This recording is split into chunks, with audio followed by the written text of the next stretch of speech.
안녕하세요. 세계 경제의 거대한 미스터리를 파헤치는 경제탐정 짱 박사입니다. 오늘 우리는요, 이 보이지 않는 손처럼 세계를 움직이는 국제금융 시스템의 비밀을 한번 풀어보려고 합니다.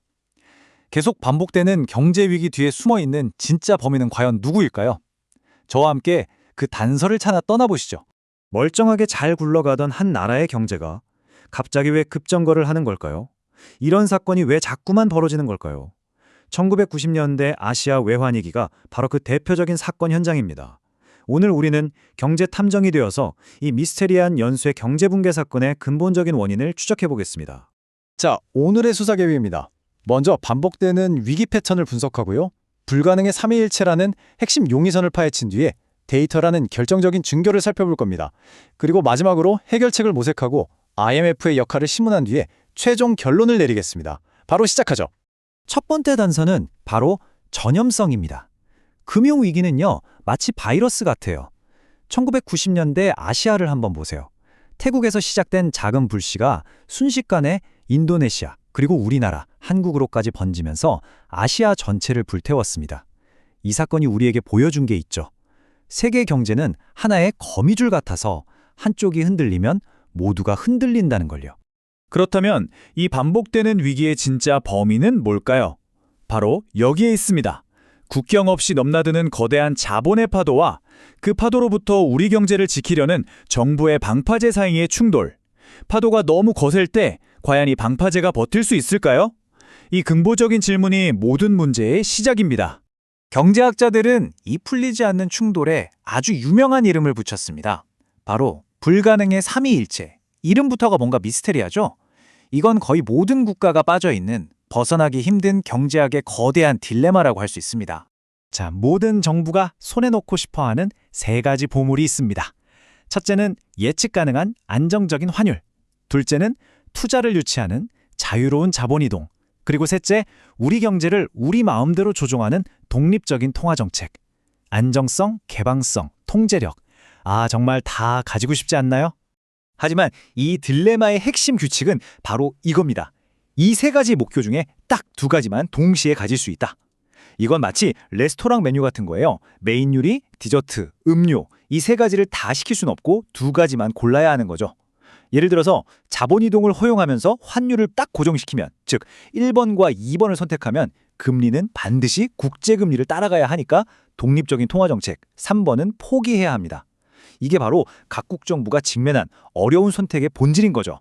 좋습니다. 이론은 이쯤 하고요. 이제 현장으로 가보죠. 경제 탐정처럼 우리는 이제 데이터라는 명백한 증거를 통해서 이 문제의 실체를 확인해 볼 겁니다. 자, 이 그래프가 좀 복잡해 보이지만 결정적인 증거를 담고 있습니다. 다른 건 다 잊으시고요. 이 검은색 선하고 녹색 선의 움직임만 한번 보세요. 거의 데칼코마니처럼 똑같이 움직이죠. 이 검은 선, 그러니까 세계 자본의 흐름이 출렁일 때마다 녹색 선, 즉 신흥국 경제가 그대로 따라서 요동친다는 뜻입니다. 범인은 바로 글로벌 자본의 거대한 파도였던 겁니다. 네, 방금 본 그래프가 말해주는 핵심이 바로 이거예요. 한 나라가 아무리 경제를 잘 운영하려고 해도 저 멀리 미국 연준에서 금리 올리겠습니다 하고 결정하면 그 파도를 피하기가 정말 어렵다는 거죠. 세계 경제가 하나의 거대한 바다라면 신흥국들은 그 바다의 조류에 따라 흔들리는 배와 같은 셈입니다. 그럼 이 거대한 파도에 맞설 방법은 없을까요? 여기 단서가 있습니다. 이 복잡한 그래프의 결론만 딱 말씀드릴게요. 환율을 유연하게 두는 것이 마치 자동차의 최고급 서스펜션 같은 역할을 한다는 겁니다. 외부에서 오는 충격을 부드럽게 흡수해서 배가 심하게 흔들리는 걸 막아주는 거죠. 이게 바로 중요한 방어 전략입니다. 자, 지금까지 문제의 원인을 진단해 봤습니다. 이제부터는 해결책, 그러니까 처방전에 대해서 이야기해 볼 시간입니다. 세계 금융 구조를 더 안전하게 만들기 위해서 우리는 어떤 길을 선택해야 할까요? 해결책은 크게 두 가지 갈림길로 나뉩니다. 첫 번째는 벽을 세우는 자본 통제입니다. 거대한 파도가 들이치지 못하게 아예 방벽을 높게 쌓아서 우리 경제를 보호하자는 거죠. 다른 하나는 안전장치를 만드는 방법인데요. 파도는 인정하되 구명조끼나 비상자금을 미리 준비해서 위험 자체를 관리하자는 좀 더 유연한 접근법이라고 할 수 있습니다. 이 모든 논의의 한가운데에는 한 국제기구가 있습니다. 바로 국제통화기금, IMF죠. 과연 IMF는 미래의 금융위기를 막기 위해 어떤 역할을 해야 할까요? IMF의 역할을 두고 벌어지는 논쟁은 이 질문 하나로 요약할 수 있습니다. 위기가 터졌을 때 긴급 자금을 지원해주는 소방수 역할에 충실해야 할까요?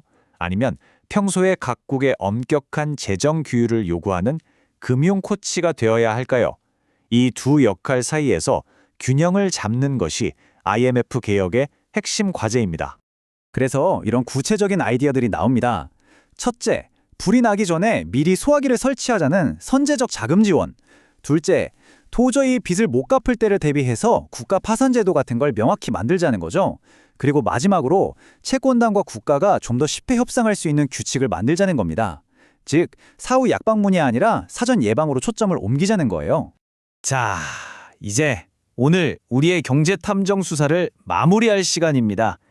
지금까지의 논의를 싹 정리하고 여러분께 마지막 질문을 던지면서 마치겠습니다.